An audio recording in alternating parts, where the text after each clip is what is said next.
नमस्कार दोस्तों, स्वागत है आपका स्टेनोग्राफी की अगली क्लास में। दोस्तों आज का जो टॉपिक है हमारा, आप देखिए यहाँ पर द्विस्वर एवं त्रिस्वर, यह आप देख सकते हैं टॉपिक है हमारा। इससे पहले मैंने 5 चैप्टर कराए हुए हैं, उनको आप देख लीजिएगा।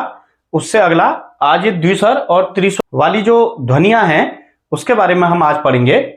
तो सबसे पहले द्विस्वर जो होता है आपका क्या कहलाता है, जैसे ये दो स्वर ध्वनियां जो है एक साथ अगर आ जाए, जैसे अ आ इ ई जो भी है ये स्वर है, ये दो एक साथ स्वर आएंगे तो इनको क्या कहते हैं, दो स्वर ध्वनियां। और उसी प्रकार तीन स्वर अगर एक साथ आएंगे तो आपके तीन स्वर हो जाते हैं, वो त्रिस्वर कहलाते हैं। तो सबसे पहले देखिए द्विस्वर हम जानेंगे। जब दो स्वर ध्वनियां एक साथ आएंगी तो उनको आशुलिपि में किस प्रकार दिखाते हैं, इस प्रकार के हुक बनाए हुए हैं, आप देख सकते हैं। यानी स्मॉल छोटा सा वी समझ लीजिए, ऐसे नीचे को और इधर ग्रेटर देन लेस देन वाला भी आप समझ सकते हैं साइन। उस प्रकार से इन चिन्हों को बनाया गया है आशुलिपि में, द्विस्वर को दिखाने के लिए और त्रिस्वर को दिखाने के लिए। तो आइए जानते हैं द्विस्वर के जो प्रथम स्थान, द्वितीय स्थान और तृतीय स्थान पर जो प्रयोग होता है वो किस प्रकार होता है। ये जो टेबल है आप इसको नोट कर लीजिए, या आपके किताब में होगा और अलग से मैं यहाँ पर स्क्रीन में लगा दूंगा। जो टेबल है इसको आपको अच्छे से याद कर लेना है, सबसे मेन यही है। अगर आपको ये याद हो गया तो आप कहीं पर भी आगे आशुलिपि आसानी से लिख सकते हैं। तो सबसे मेन है इस टेबल की आप स्क्रीनशॉट ले लीजिए और मैं स्क्रीन पर भी लगा दूंगा। और आपको क्या करना है, इनको अच्छे से याद करना है कि प्रथम स्थान पर कौन सी ध्वनि आ रही है, द्वितीय स्थान पर कौन सी ध्वनि है और तृतीय स्थान पर कौन सी ध्वनि आ रही है। इनका अभ्यास मैं अभी आपको बताऊंगा, पहले आप ये टेबल देख लीजिए। सबसे पहले जो द्विस्वर का प्रथम स्थान पे है, देखिए आई और आई, यानी जो दो स्वर आएंगे, यानी आ भी आ रहा है ई भी आ रहा है, तो आ के साथ जो ध्वनि आएगी, कोई भी दूसरा स्वर आएगा आ के साथ, तो उसके लिए ऐसा चिन्ह बनना है और वो प्रथम स्थान। यानी प्रथम स्थान आपको पता है कहां पर होता है, लाइन होती है, लाइन से ऊपर यहां पर आपका प्रथम स्थान होता है और लाइन पे दूसरा और लाइन से नीचे तृतीय स्थान। तो कोई भी आ के साथ कोई भी अन्य स्वर आएगा तो यहां पर फर्स्ट लाइन पर आएगा।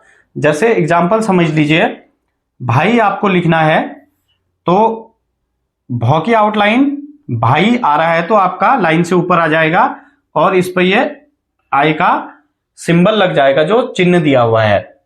तो ये क्या हो गया आपका, देखिए भाई हो गया, यानी भौ के साथ आ का साउंड है और ई की साउंड है। तो जो दो ध्वनियां, दो स्वर एक साथ आए हैं तो उसके साथ द्विस्वर हो जाता है, तो उसके लिए ये चिन्ह प्रयुक्त किया जाता है। तो आप देख सकते हैं भौ की आउटलाइन के साथ ये अगर आपने लगाया तो ये हो गया आपका भाई। इस प्रकार से धीरे धीरे अभ्यास करेंगे तो आप सीखते जाएंगे, क्योंकि आपको पता है शॉर्ट हैंड में बहुत ज्यादा टाइम लगता है, धैर्य बनाए रखना पड़ता है। तो धीरे धीरे, अभी आपको ये बिल्कुल समझ नहीं आ रहा होगा, लेकिन जैसे जैसे आप बुक्स की प्रैक्टिस करते जाएंगे और मैं यहां से आपको बताता जाऊंगा, आपको उसके साथ साथ बहुत सारी प्रैक्टिस करनी है, तब उसी आधार पर आप जल्दी से इसको समझ पाएंगे। अभी आप देखिए प्रथम स्थान पे आई और आई की ध्वनि जो आएगी उस पर ये चिन्ह ये वाला लगेगा, और उसके साथ द्वितीय स्थान पर देखिए ए की ध्वनि आएगी प्लस उसके साथ कोई अन्य स्वर की ध्वनि आएगी, तो ये क्या हो जाएगा, द्वितीय स्थान पर लगेगा। यानी फिर ये जो चिन्ह है यहाँ पे द्वितीय स्थान में आएगा कहीं पे, जहां पे जैसे कोई भी चिन्ह है यहाँ पे द्वितीय स्थान होता है, प्रथम स्थान, द्वितीय स्थान, तृतीय स्थान, और ऐसे जो आउटलाइन है इनका प्रथम स्थान, द्वितीय स्थान, तृतीय स्थान, ये आपको पता है। और अगर आपको नहीं पता है तो मैंने पहले वीडियो बनाए हुए हैं, सारे जाके उनको देख लीजिए सबसे पहले, तभी आप आगे को समझ पाएंगे। बहुत ही इजी है, आसान तरीके से मैंने समझाया हुआ है, सारी प्लेलिस्ट बनाई हुई है शुरू से, शॉर्ट हैंड कैसे सीखनी है, कैसे आपको स्वर लगाने हैं। उसके बाद अब ये द्विस्वर आ चुके हैं, दो स्वर ध्वनियां एक साथ। तो आप ये चार्ट देख लीजिए, इसके बाद मैं आपको एग्जांपल कराता हूं। तृतीय स्थान पे ई और ई के साथ कोई अन्य स्वर आएगा तब जाके ये वाला जो चिन्ह है, जो चिन्ह दिया है, ये बनेगा आपका प्रथम स्थान, द्वितीय स्थान, तृतीय स्थान पे। और प्रथम स्थान की जो ये वाला चिन्ह कहां पर लगेगा, जब आई, आए, ओय, ये आपको अच्छे से याद कर लेनी है पूरी टेबल। और द्वितीय स्थान पर ओ प्लस उसके साथ कोई अन्य स्वर आएगा तो उसके साथ ये वाला चिन्ह लग जाएगा। और तृतीय स्थान पे उ और बड़ा उ, उसके साथ कोई अन्य स्वर आएगा तो यहां पर ये वाला चिन्ह लग जाएगा। उसी प्रकार प्रथम स्थान पर ही है ऊपर की तरफ को आया, आओ, आओ। ये जब जहां पर भी आपको ध्वनि आएगी तो आपको ये चिन्ह लगाना है। द्वितीय स्थान पर ऐ या ऐ ऐसे आया है, ये आएगा। अभी आपको एग्जाम्पल समझाऊंगा तब आपको अच्छे से आ जाएगा। उसके बाद है तृतीय स्थान पे औ या औ, ऐसे जो भी ध्वनि आएगी वहां पर ये वाला चिन्ह लगेगा। तो ये डिफाइन कर दिया है हमें आशुलिपि में, ये चिन्ह बना रखे हैं। आप इन चिन्हों को ध्यान से देख लीजिए। प्रथम स्थान, द्वितीय स्थान और तृतीय स्थान तीनों पे ये लगते हैं। और किस प्रकार लगेंगे इसको मैं आपको समझाता हूं। देखिए प्रथम स्थान पर जो ध्वनियां हैं सबसे पहले उसको मैं बता रहा हूं। प्रथम स्थान का प्रयोग जो है, जो फर्स्ट लाइन होती है, सबसे पहले जैसे क्या है, प्रथम स्थान पे ऐसा चिन्ह है और आई और आई, तो इनका उपयोग देख लेते हैं। सबसे पहले जैसे मैंने आपको एक बता दिया था भाई, भौ की आउटलाइन लाइन से ऊपर उस पर आई का ये लगाएंगे तो ये हो गया भाई। इसको हमेशा आप याद कर लीजिए, आगे भी ये आता रहेगा। तो सबसे मेन ये हो गया द्विस्वर ध्वनि हो गई भाई की। उसके बाद आपका जैसे आउटलाइन है आपकी, टॉ की आउटलाइन बनाएंगे, मौ की आउटलाइन, इस पर आई लगा देंगे तो ये क्या होगा, टॉ और मौ यानी टाइम। आई की ध्वनि आई, ये हो गया आपका टाइम। धीरे धीरे आप ऐसे प्रैक्टिस करते रहेंगे। बुक में दिए हुए हैं, बुक से आपको खूब सारी प्रैक्टिस करनी है। मैं आपको केवल एग्जाम्पल समझा रहा हूं छोटे छोटे, उस आधार पर आप इसको प्रैक्टिस पूरी बुक से जो करेंगे, जो आप गोपाल दत्त बिष्ट की विशिष्ट आशुलिपि है उस बुक से आपको इसकी लगातार प्रैक्टिस करनी है, तभी आप इसको सीख पाएंगे। मैं केवल आपको यहाँ पे एग्जाम्पल दे रहा हूं और छोटे तौर पे समझा दे रहा हूं, लेकिन आपको अभ्यास बहुत ज्यादा करना है, उसी आधार पर तभी आप याद कर पाएंगे। जैसे अगला है दाई, दो की आउटलाइन बनी, आई का ये बना तो ये हो गया आपका दाई। इस प्रकार से दो स्वर ध्वनियां हैं, दो की आउटलाइन फर्स्ट पे और आई का इस पे चिन्ह लग जाएगा तो ये हो गया आपका दाई।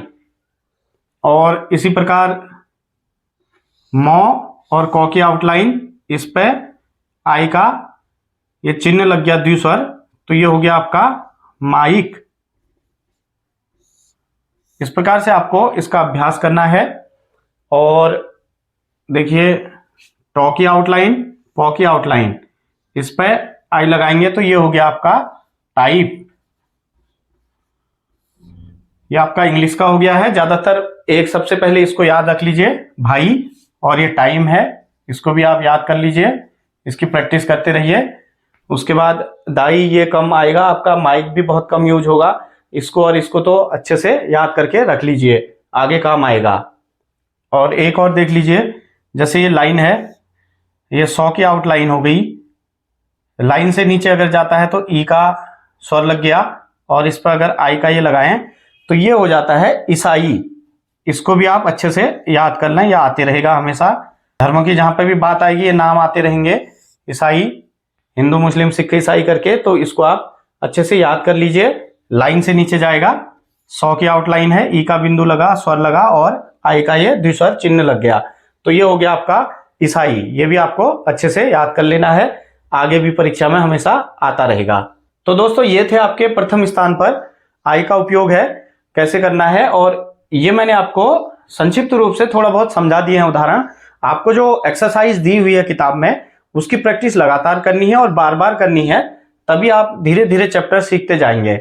और जैसे मैंने सिखाया है हल्के ऐसे नहीं करना, आपको अभ्यास बहुत करना है, मतलब 20-20 पन्ने, 30-30 पन्ने आपको लगातार हर रोज इस टाइप से प्रैक्टिस करेंगे तभी आप याद कर पाएंगे। उसके बाद मैं आपको धीरे धीरे हर वीडियो में अलग अलग तरीके से सिखाता रहूंगा।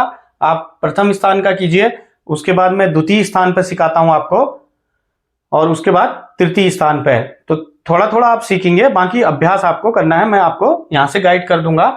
और कोई भी दिक्कत होती है आप मुझे कमेंट कर दीजिए, मैं आपके सवालों के जवाब देने के लिए हर समय उपलब्ध हूं। आप मुझसे कभी भी कोई भी क्वेश्चन होता है निसंकोच पूछ सकते हैं।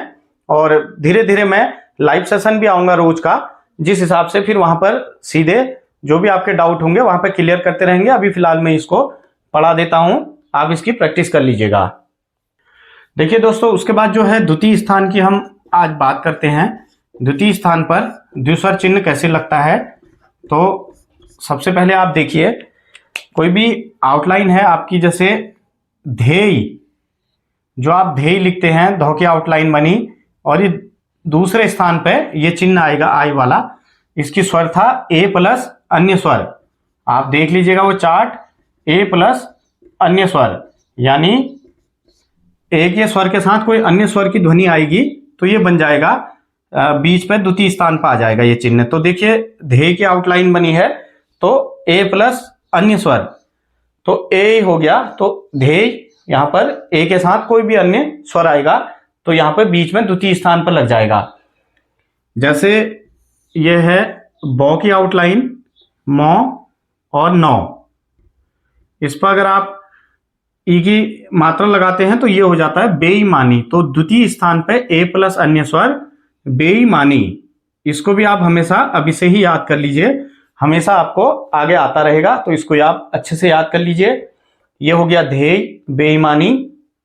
उसी प्रकार आपका आगे देखते हैं जौ की आउटलाइन और नौ की आउटलाइन, यहां पे द्वितीय स्थान पर अगर इसको लगाएं तो ये हो जाता है आपका जनेऊ, उसको भी आप याद कर लीजिए, ये ज्यादा उपयोग नहीं मिलेगा आपको, ये तो हमेशा याद कर लीजिए बेईमानी, और ये ध्येय ये भी आता है। और उसके बाद है जैसे वाजपेयी,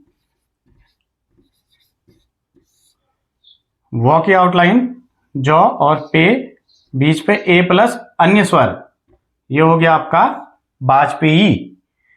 तो इस प्रकार लाइन से नीचे लिख देंगे इसको वाजपेयी, यहां पर ये आ जाएगा, तो इसको भी आप याद कर सकते हैं।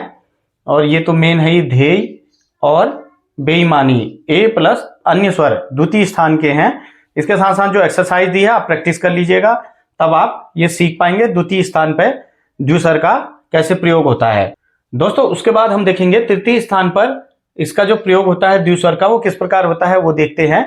दोस्तों अगर वीडियो अगर अच्छी लगती है तो लाइक जरूर कीजिएगा, आपके लिए काफी मेहनत करता हूं, तो लाइक जरूर कर दीजिएगा जितने भी लोग देखते हैं। उसके बाद दोस्तों देखते हैं तृतीय स्थान पे द्विस्वर की जो ध्वनि है, तृतीय स्थान, उस पर आपको मैं बताता हूं। ये था आपका तृतीय स्थान पे क्या था आपका ई प्लस अन्य स्वर, छोटी ई बड़ी ई कोई भी हो, इसके साथ कोई भी अन्य स्वर आएगा तो उसके साथ आपको द्विस्वर का चिन्ह कैसे लगाना है ये आपको मैं बताता हूं। तृतीय स्थान पर प्रथम स्थान द्वितीय स्थान आपने सीख लिया है, और यह है तृतीय स्थान पर। तो देखिए जैसे लाइन है, लाइन से नीचे दो की आउटलाइन बनी, ये बना दिया, तो इस पर आपका तृतीय स्थान पे ई प्लस अन्य स्वर, ये हो गया आपका दिया। और इसी प्रकार जैसे तृतीय स्थान पे जौ की आउटलाइन जिया, जिया जियो, जैसे कुछ भी बना सकते हो, जिया जियो, यानी तृतीय स्थान पे ई प्लस अन्य स्वर है दिया, यानी ई प्लस अन्य स्वर, तो यहां पर आया आपका दिया। उसी प्रकार देखिए ये लाइन है वो की आउटलाइन तो की आउटलाइन, इस पे ई प्लस अन्य स्वर, यानी ये हो गया आपका वित्तीय, इसको भी आप हमेशा याद कर लीजिए, ये आगे आता रहेगा हमेशा। ये हो गया आपका वित्तीय, इसको भी आप याद कर लीजिए हमेशा के लिए, आपको आगे बहुत काम आएगा, प्रैक्टिस करते रहिए। उसके बाद जैसे लौ की आउटलाइन जौ की आउटलाइन, ई की मात्रा और ई प्लस अन्य स्वर, ये हो गया आपका लीजिए।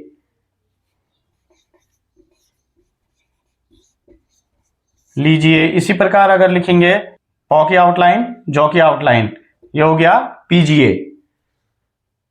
देखिए दिया जियो वित्तीय लीजिए पीजिए, तो इस प्रकार आपको प्रैक्टिस करते रहनी है। और एक्सरसाइज जो दी है उसको प्रथम स्थान द्वितीय स्थान और तृतीय स्थान इस प्रकार से प्रैक्टिस करेंगे तो आप धीरे धीरे ये चैप्टर समझ जाएंगे। चैप्टर को सीखने के लिए आपको ज्यादा टाइम देना पड़ेगा, क्योंकि इतनी जल्दी ये भी समझ में नहीं आता है कि द्विस्वर क्या है, कहां पर कैसे फिट होगा, क्योंकि अगर आप शॉर्ट हैंड लिख रहे होते हैं डिक्टेशन, उसमें आपको बहुत तेजी से लिखना होता है, तो उसमें दिमाग पर लाने के लिए अगर आप पहले से अभ्यास करके रखेंगे ज्यादा से ज्यादा, तभी आप वहां पर डिक्टेशन में लिख पाएंगे। और इसी प्रकार देख सकते हैं जैसे ये कौ की आउटलाइन है जौ की आउटलाइन, इस पर ई प्लस अन्य स्वर लगा तृतीय स्थान पर, ये हो गया आपका कीजिए, इसको भी आप याद कर लीजिए, आगे बहुत काम आएगा, कीजिए। और इसी प्रकार आप देख सकते हैं शौ की आउटलाइन है, इस पर ई प्लस अन्य स्वर लगा देंगे तो ये हो जाता है आपका शिया। इस प्रकार से तृतीय स्थान की प्रैक्टिस करेंगे, आप अभ्यास करते जाएंगे तो धीरे धीरे सीखते जाएंगे। फिर ऐसे ही हर वीडियो में मैं आपको सिखाता रहूंगा। जो हमने टेबल देखी थी उस टेबल के अकॉर्डिंग हमने प्रथम, द्वितीय और तृतीय स्थान का फर्स्ट वाला जो आई और आई वाला जो चिन्ह था ये वाला, इसकी हमने प्रैक्टिस कर ली है। उसके बाद दूसरे नंबर पे आएगा आय, आए, ओय और मध्यम स्थान, द्वितीय स्थान, तृतीय स्थान। उसके बाद ऐसे ऊपर को प्रथम स्थान, द्वितीय स्थान और तृतीय स्थान। इनकी प्रैक्टिस अभी हम आगे करेंगे। फिलहाल आप इतनी प्रैक्टिस करते रहिए, तब तक मैं आपको एक्सरसाइज जो बुक है उसमें से एक्सरसाइज कर लीजिएगा। अगर नहीं होगी तो फिर आप मुझे बता दीजिएगा, मैं आपको एक्सरसाइज वैसे दे दूंगा।